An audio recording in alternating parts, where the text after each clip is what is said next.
Ayan guys, nandito tayo sa Floresco. Sa St. Peter. Bali, pupuntahan natin yung ating kasamang lupon. Siyempre may karamay tayo.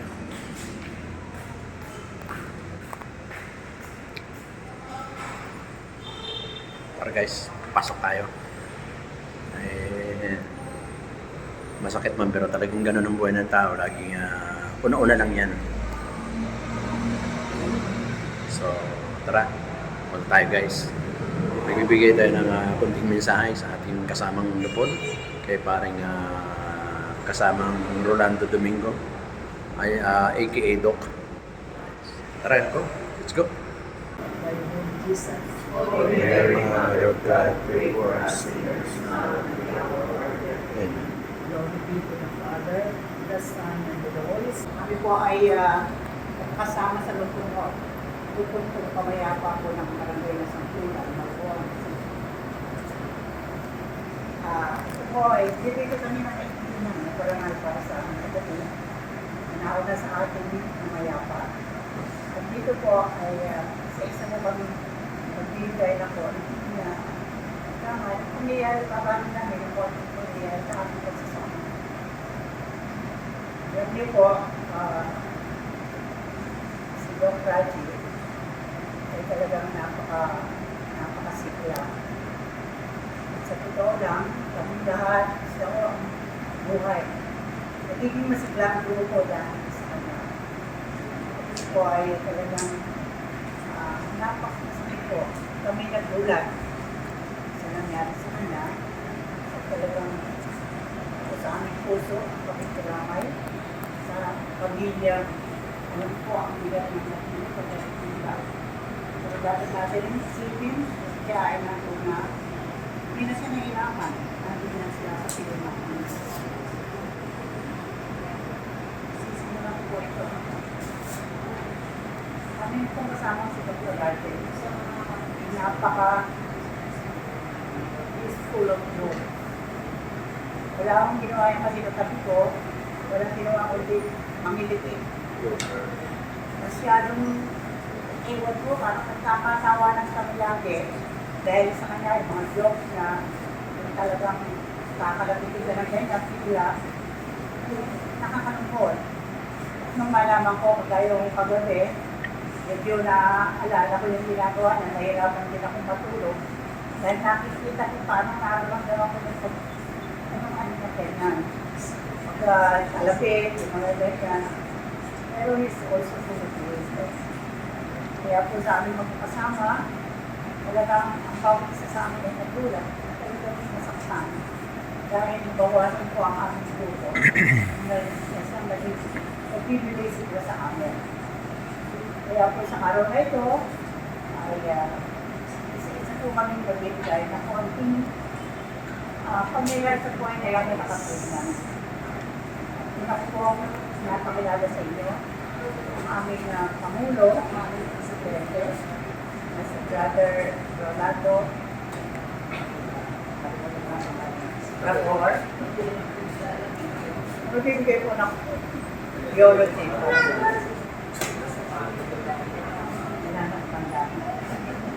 Una-una, lubos po kaming nakikidalamhati sa pamilya ni kasamang Raji.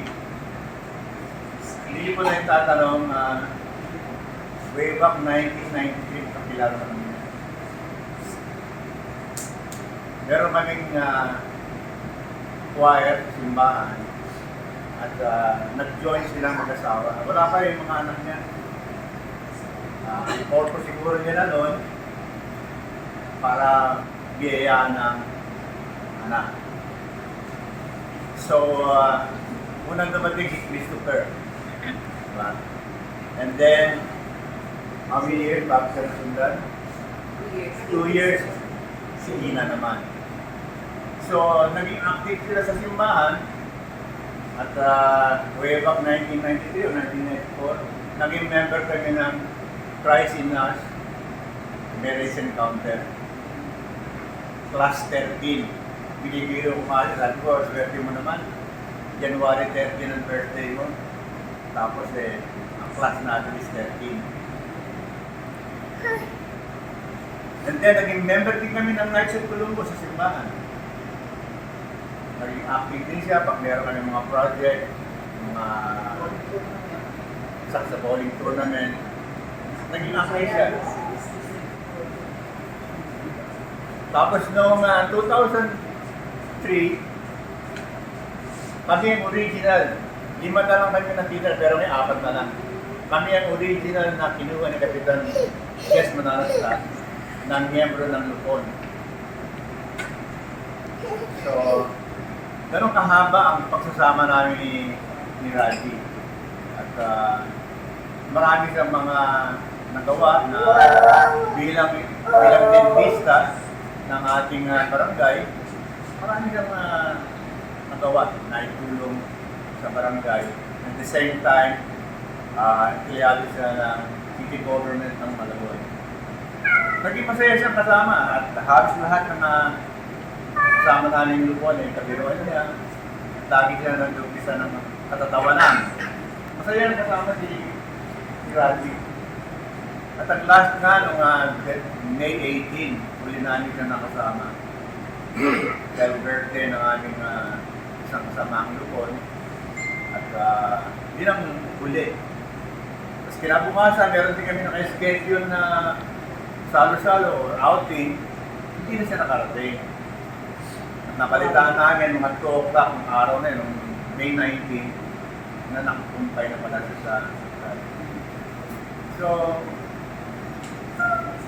haba ng panahon, pagiging active dito sa komunidad at sa simbahan, marami siyang mga taong na-touch. Marami siyang naging kaibigan, marami siyang matulungan. At kami nahihinayang dahil sa murang edad, kinuha na siya ng ating Panginoon. At sana, Raji, naligaya ka na. Wala ka nang mararamdaman na hirap, sakit ng katawan. Kaya, pahinga na lang, Raji. At alalayan mo na lang itong mga pamilya mo. Bakit? Malalaki na yung mga anak mo. Kaya lang yung mga apo mo. Doon ako nalulungkot Personally, kilala ko yung mga apo niya. At nung mga araw na nakakonfine siya, alam ko, mag-graduate si Grabra. Recognition po. Recognition. Supposed to be siya Siya po. Siya po talaga. siya naka-schedule na mag-attend para doon sa kanyang apo. Ako nalulungkot para kay Grab. Dahil nga, kinuha niya ang kanyang lolo, ang tawag niya daddy, di ba? Napalungkot ako dahil para to sa mga bata.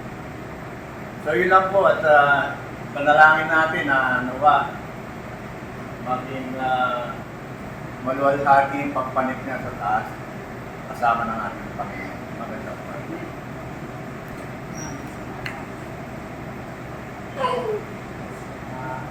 Likas na matulungin ang ating kapatid na si Raji. Kaya po marami talaga ang nalulungkot. Sabagat napakasarap naman ang kanyang kamatayan dahil hindi siya masyadong nahirapan. At yan naman ay hindi natin mapipigilan at ang Panginoon na rin ang lumayan. Ngayon naman ang papakinggan natin ay ang ating kapatid na si Brother Rudy Gertruda na kasama ko dito namin sa lugar. Thank you. Bro, ang taya mo, ito na ang mukha ko. Akong mahina na, kaya lakas-lakas pa. So ito yung sabi ng out na share ko lang po sa inyo. So, ang buhay ay tulad ng isang awit lamang.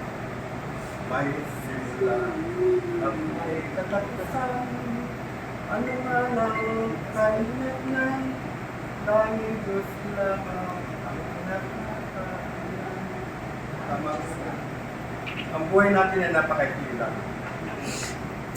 Isa lamang masasabi ko na ako nagpapasalit ko. So gaano namatay si Kristo na buhay na muli, ganon din tayo pagdating ng araw-araw. Yung ating katawan na bubulok, papalitan ng hindi na nabubulok. Yung katawan natin nagkakasakit, papalitan na hindi nagkakasakit. Yung katawan na lumuluha, umiiyak, papalitan na ng hindi umiiyak. So naniniwala ko, ang sabi ng Bible, alalahanin niyo ang Diyos niyo habang kayo'y malakas, habang kayo nabubuhay. Pero, may kasukali po eh. Lahat ng bagay na ginawa niyo, mabuti at masama, ipagsusulit niyo sa harapan ng Panginoon. So naniniwala ko na si kapatid na Raji ay may Kristo sa puso. Yun lang ang panghahawakan natin sa buhay natin. Pagdating ng panahon na mawawala na tayo, umaasa tayo na doon tayo pupunta lahat.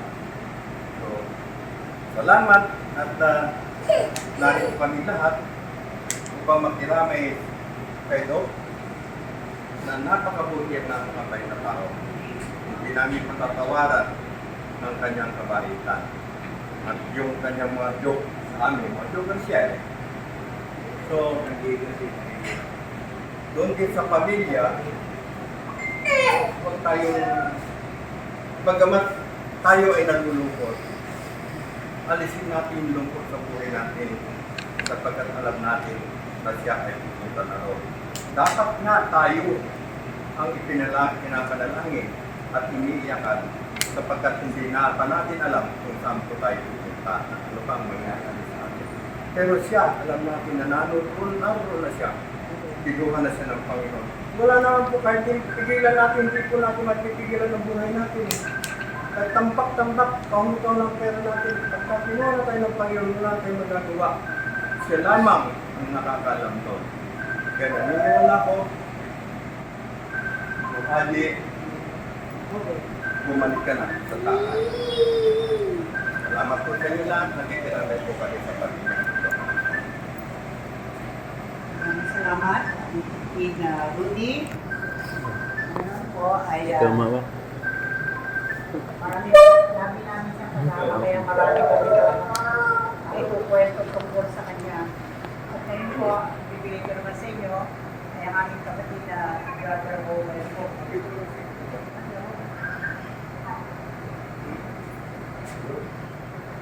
Okay. Ayan, unang-una, bagong-bagong kasabi ng loob. Bali, dalawa kami isa. Laban. Bagong po natin. Dalawa kami. Ganun pa man, sa may sinabi pagkasama ni Brother Doc, nako.